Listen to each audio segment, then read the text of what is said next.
Você provavelmente já se deparou com o meme. Ele circula pelas redes sociais toda a primavera. Ele apresenta uma imagem de Jesus, talvez uma foto do túmulo vazio, com uma legenda dizendo algo como: Não são ovos de Páscoa, não são coelhinhos da Páscoa, não é sobre um feriado, é sobre o meu Salvador ressuscitado. Você entende o ponto. Você compreende o sentimento por trás disso. Há uma sensação profunda de que o chocolate e as cores pastel talvez tenham tirado o lugar de algo sagrado e real. Mas também levanta uma questão que muitas pessoas estão fazendo, às vezes em silêncio, às vezes na internet. Será que o próprio termo Easter faz parte do problema? Se você procurar na sua Bíblia de Gênesis a Apocalipse, você não vai encontrá-lo. Nenhuma vez. Isso leva à verdadeira questão. Como chegamos a um feriado no centro absoluto da fé cristã, cujo nome está ausente das escrituras cristãs? E isso importa. Isso não é apenas uma questão de vocabulário. É uma questão de origens. É sobre o que herdamos e o que a Bíblia realmente diz. A espinha dorsal de toda essa discussão, a tensão que torna essa investigação tão vital é esta. A história da ressurreição é o evento mais significativo da Bíblia. No entanto, a maneira como a celebramos está profundamente interligada a um nome e a tradições que não são bíblicas de forma alguma. Portanto, a verdadeira tarefa é desemaranhá-los, separar o joio do trigo e ver o que a Bíblia realmente nos pede para lembrar.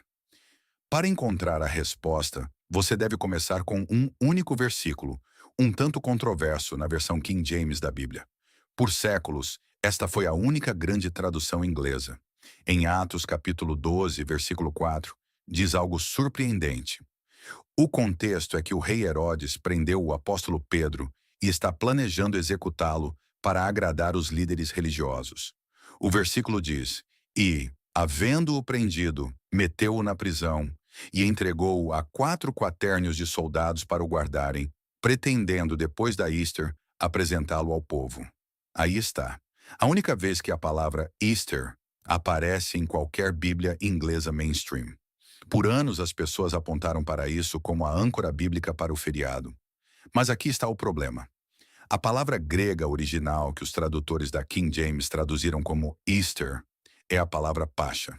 Agora, se você sabe algo sobre línguas bíblicas, essa palavra pode soar familiar. É a transliteração grega da palavra hebraica Pesach. E Pesach significa Páscoa judaica. De fato, a palavra Pascha aparece 29 vezes no Novo Testamento. Em 28 dessas instâncias, os tradutores da King James a traduziram como Páscoa judaica. Somente em Atos 12, versículo 4, eles escolheram Easter. Por quê? Bem, alguns defensores da tradução argumentam que foi intencional. Eles apontam que o versículo 3 diz que tudo isso estava acontecendo durante os dias dos pães sem fermento. Como a festa dos pães sem fermento tecnicamente começava no dia seguinte à Páscoa judaica, eles argumentam que Herodes deve ter estado esperando por uma festa diferente, pagã, que os tradutores chamaram de Easter.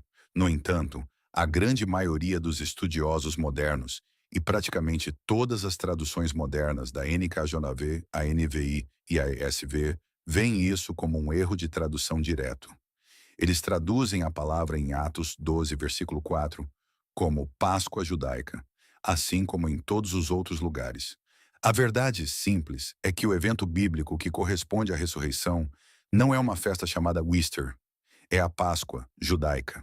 A igreja primitiva nem sequer tinha um nome separado para isso.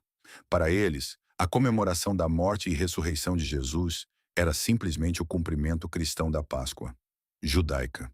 Eles a chamavam de Pascha. De fato, na maioria das línguas ao redor do mundo hoje, o nome do feriado ainda é uma variação de Pascha, como Pâques em francês, Páscoa em espanhol e Pôsque em dinamarquês. O mundo de língua inglesa é a exceção. Então, de onde veio a palavra inglesa Easter? A explicação mais citada vem de um monge e historiador anglo-saxão do século VIII, conhecido como Beda, o Venerável. Em sua obra, A Contagem do Tempo, Beda escreveu que a palavra inglesa se desenvolveu a partir de Eostra ou Eosturmonat, o nome de uma deusa anglo-saxã pagã da primavera e da fertilidade, cujo festival era celebrado no mês de abril. Por muito tempo, Beda foi a única fonte antiga que mencionou essa deusa, o que levou alguns estudiosos a pensar que ele poderia tê-la inventado. Mas então, em 1958, arqueólogos na Alemanha descobriram mais de 150 inscrições votivas do século II d.C., dedicadas a um grupo de deusas chamadas Matronae Austria-Renae. A conexão linguística com Eostra era convincente, sugerindo que Beda provavelmente estava registrando uma tradição pagã genuína, embora localizada. Então, quando o cristianismo chegou aos anglo-saxões, o nome do antigo Festival da Primavera foi simplesmente transferido para a nova celebração cristã da ressurreição, que também acontecia na primavera. O nome pegou. É aqui que as coisas se complicam porque não foi apenas o nome que foi transmitido. Juntamente com o nome Eostra, vieram alguns de seus símbolos. Os mais famosos são o coelho e o ovo. Lebres e ovos eram símbolos antigos de fertilidade e nova vida em muitas culturas pré-cristãs, ligados à renovação da primavera.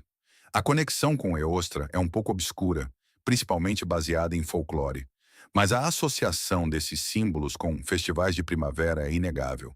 Como um historiador coloca sem rodeios, todas as coisas divertidas sobre a Páscoa são pagãs. O nome, os coelhinhos, os ovos, nada disso é encontrado na Bíblia. São resquícios culturais, ecos de uma cosmovisão pré-cristã que foram absorvidos pela celebração moderna. Então, se o nome e os símbolos não são bíblicos, o que é? Qual é o fundamento escriturístico real para o que celebramos? A resposta está entrelaçada em toda a Bíblia e começa muito antes do túmulo vazio. Começa com a Páscoa judaica. A história está em Êxodo, capítulo 12. Deus está prestes a livrar Israel de 400 anos de escravidão no Egito. A praga final é a morte dos primogênitos. Mas Deus provê um caminho de escape. Cada família deve pegar um cordeiro perfeito, sem defeito, sacrificá-lo e pintar seu sangue nas ombreiras de sua casa. Naquela noite, o anjo da morte passaria pelo Egito, e quando visse o sangue, passaria por aquela casa, e o primogênito dentro estaria seguro. Isso não foi apenas um evento único. Deus ordenou a Israel que observasse a Páscoa judaica todos os anos como memorial de sua redenção, em Êxodo 12:14. Era a história fundamental de sua identidade. Por 1500 anos, eles fizeram exatamente isso. Todo ano, um cordeiro era morto. Todo ano, eles se lembravam de sua libertação. Foi um ensaio geral, uma profecia em ação. E então, um ano durante a semana da Páscoa, judaica, em Jerusalém, algo mudou. A realidade máxima chegou. João Batista já havia apontado para Jesus e declarado: Eis o Cordeiro de Deus, que tira o pecado do mundo, em João 1:29. Agora, aquela declaração estava prestes a se tornar história. Os escritores do Novo Testamento são incrivelmente deliberados em nos mostrar o momento. Jesus compartilha sua última refeição com seus discípulos. E o que é? É um seder de Páscoa, judaica. Ele pega o pão sem fermento e o vinho, os próprios símbolos da Páscoa, judaica, e os redefine em torno de seu próprio corpo e sangue em Lucas 22:19 e 20. Ele está se posicionando como o verdadeiro significado do ritual que eles haviam praticado por toda a vida. Então, o apóstolo João nos dá um detalhe incrível. Ele observa que Jesus foi crucificado no dia da preparação para a Páscoa judaica, em João 19:14. Na mesma hora em que os cordeiros da Páscoa judaica estavam sendo sacrificados no pátio do templo. O simbolismo é de tirar o fôlego. Enquanto os sacerdotes sacrificavam milhares de cordeiros cujo sangue só podia apontar para uma libertação futura, o verdadeiro Cordeiro de Deus estava sendo sacrificado em uma cruz fora das muralhas da cidade, uma vez por todas. É por isso que o apóstolo Paulo pode dizer com tanta confiança em 1 Coríntios 5:7, pois Cristo, nosso Cordeiro Pascal, foi sacrificado. Ele não está sendo poético, ele está sendo preciso. Todo o sistema da Páscoa judaica, o cordeiro, o sangue, a libertação, era uma sombra apontando para Jesus. Ele não apenas morreu durante a Páscoa judaica, ele morreu como a Páscoa judaica. E não para por aí. A celebração da Páscoa judaica foi imediatamente seguida pela festa dos pães sem fermento, e alguns dias depois, pela festa das primícias. Este era o dia em que o sacerdote agitava um molho da primeira colheita de cevada diante do Senhor, uma promessa da colheita completa que viria, como visto em Levítico 23, 10, 11. E quando Jesus ressuscitou dos mortos? No primeiro dia da semana, o mesmo dia da festa das primícias. Paulo torna essa conexão explícita. Em 1 Coríntios 15, 20, ele chama Jesus de as primícias dos que dormem. Sua ressurreição não é apenas um milagre isolado, é a garantia de nossa ressurreição. Ele é o primeiro feixe de uma grande colheita de todos os que serão ressuscitados para a vida eterna por causa dele. O tempo não é uma coincidência, é um compromisso divino. Todo o calendário festivo do antigo Israel era um roteiro apontando para a morte, sepultamento e ressurreição do Messias. Então, quando as pessoas perguntam, a Páscoa está na Bíblia? A resposta é não. Não o nome, mas o evento. O evento é o alicerce de toda a narrativa bíblica. A ressurreição é prefigurada na Páscoa judaica, prometida nos profetas, registrada nos 4 evangelhos. Mateus 28, Marcos 16, Lucas 24, João 20. Explicada nas epístolas e celebrada no livro de Apocalipse. É o centro de gravidade teológico para a fé cristã. Como Paulo diz, se Cristo não ressuscitou, a sua fé é inútil. Vocês ainda estão em seus pecados. Em 1 Coríntios 15, 17. Tudo depende deste único evento. Se isso está começando a ligar alguns pontos para você, se você está vendo o design no texto de uma nova maneira, a coisa mais útil que você pode fazer é se inscrever e deixar um comentário. Mesmo uma palavra nos comentários ajuda outras pessoas a encontrar esta conversa. Então, como passamos da compreensão rica e centrada na Páscoa, na judaica, da igreja primitiva para o domingo de Páscoa que conhecemos hoje? A mudança aconteceu gradualmente e foi impulsionada pelo desejo de criar uma identidade cristã distinta e separada de suas raízes judaicas. No século II, estourou um grande debate conhecido como a controvérsia quartodecimana. Quartodecimano é apenas uma palavra latina que significa Deo una quadro. O debate era sobre quando celebrar a Páscoa. Alguns cristãos, particularmente no Oriente, insistiam em celebrá-la no 14º dia do mês hebraico de Nisan, a data real da Páscoa judaica, independentemente do dia da semana em que caía. Outros, particularmente em Roma, argumentavam que a celebração deveria ser sempre em um domingo, o dia da ressurreição. O debate ferveu por décadas até o primeiro concílio de Nicéia, em 325 d.C. Convocado pelo imperador romano Constantino, o concílio buscou unificar a prática cristã em todo o império. Eles decretaram que a celebração da ressurreição deveria ser em um domingo e estabeleceram uma fórmula para calculá-la. Seria o primeiro domingo após a primeira lua cheia, que segue o equinócio da primavera. Essa decisão cortou oficial e permanentemente a celebração da ressurreição de sua âncora no calendário bíblico da Páscoa judaica. Em uma carta encorajando a adoção da data nicena, Constantino escreveu explicitamente sobre a necessidade de se separar dos costumes judaicos. O objetivo era criar um festival unicamente cristão, e ao longo dos séculos, à medida que a igreja crescia na Europa, aquele festival, agora sem raízes, começou a absorver costumes locais pré-cristãos de primavera, como o nome Eostre e seus símbolos de fertilidade. A Páscoa judaica bíblica tornou-se uma Páscoa cristã. Essa história não é apenas curiosidade, ela revela um padrão. O evento original estava profundamente enraizado nas escrituras hebraicas. Seu significado foi desvendado ao ver Jesus como o cumprimento do Cordeiro da Páscoa judaica e das primícias dentre os mortos. Mas à medida que a celebração foi desvinculada de suas raízes bíblicas, ela se tornou uma espécie de recipiente cultural capaz de ser preenchido com outros significados, outros símbolos, outras tradições. Os coelhinhos e os ovos não são apenas diversão inofensiva. Eles são um sinal do que acontece quando um evento bíblico é desconectado de seu contexto bíblico. Então, o que isso significa para nós? Como navegamos nisso? Jogamos fora o nome Páscoa? Recusamos-nos a deixar nossos filhos caçar ovos? A Bíblia não nos dá um livro de regras para isso, mas nos dá princípios. A história da ressurreição não é uma história sobre um novo feriado religioso substituindo um antigo. É uma história sobre cumprimento. Jesus não veio para abolir a Páscoa judaica.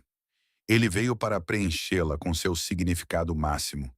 O sangue do Cordeiro nas ombreiras foi uma libertação real e histórica, mas também era um marco apontando para o sangue do Cordeiro Supremo, que livraria toda a humanidade da escravidão do pecado e da finalidade da morte.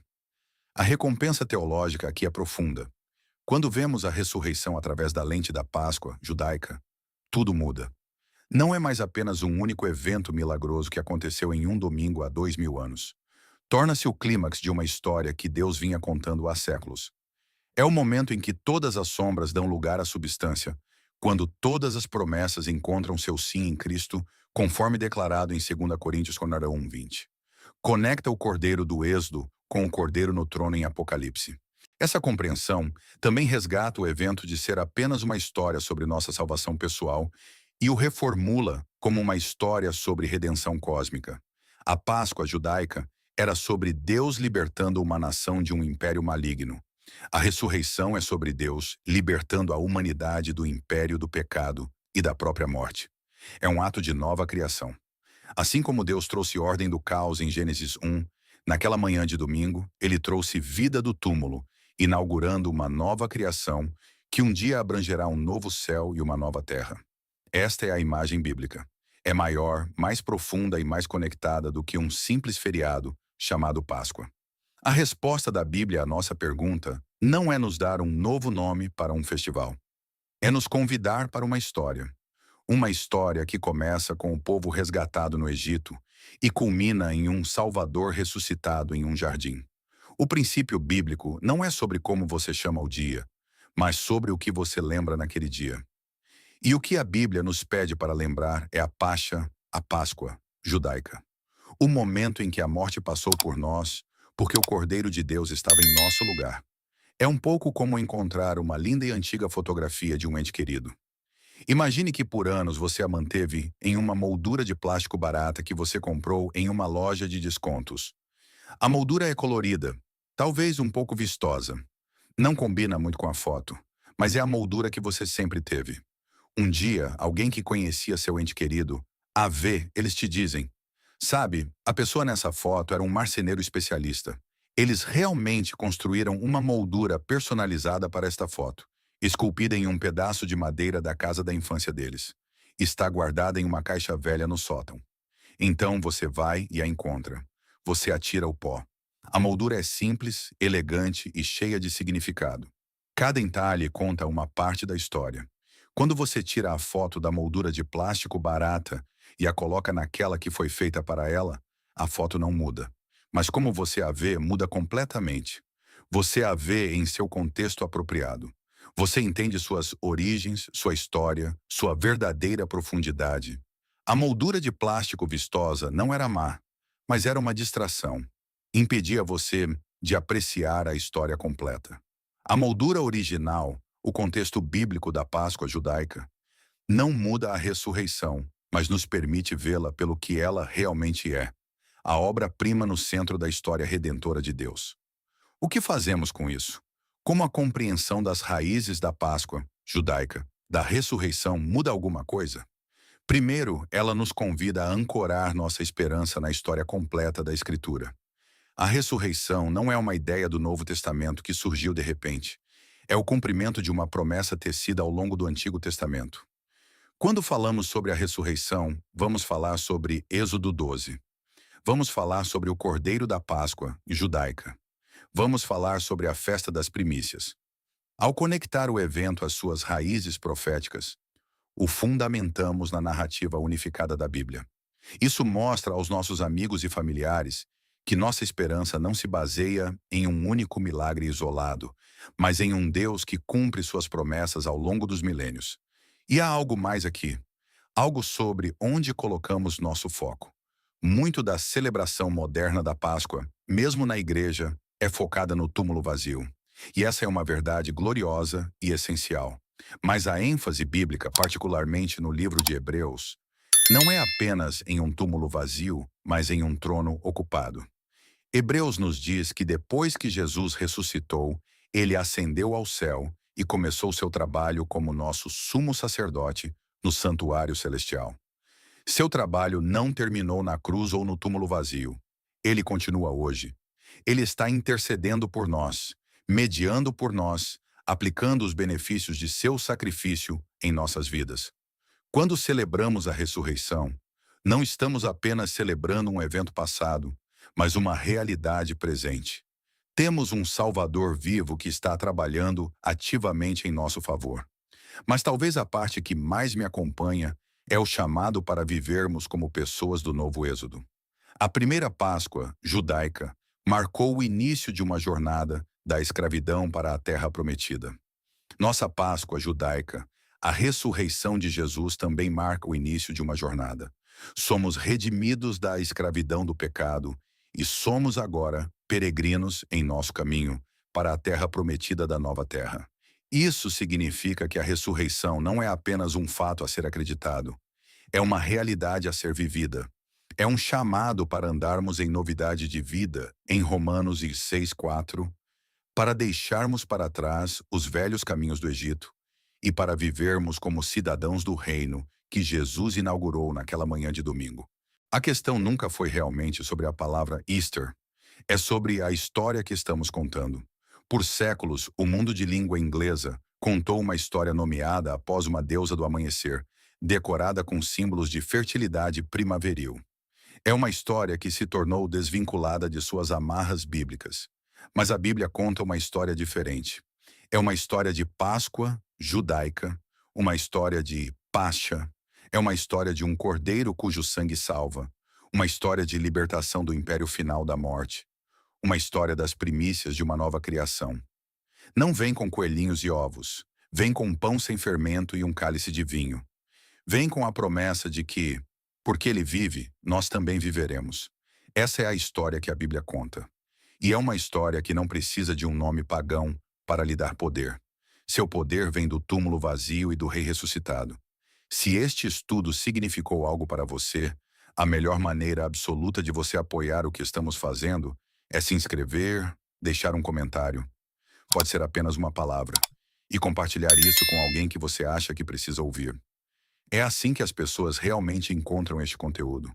E, por favor, mantenham-nos em suas orações. Deus os abençoe. Se esta jornada pelas raízes da nossa fé mudou a maneira como você vê as tradições em sua casa, por favor, inscreva-se e curta o canal. Somos dedicados a desenterrar a história profunda, que muitas vezes foi soterrada sob camadas de tradição. Vamos crescer na verdade juntos. O próximo capítulo da nossa história compartilhada será revelado logo.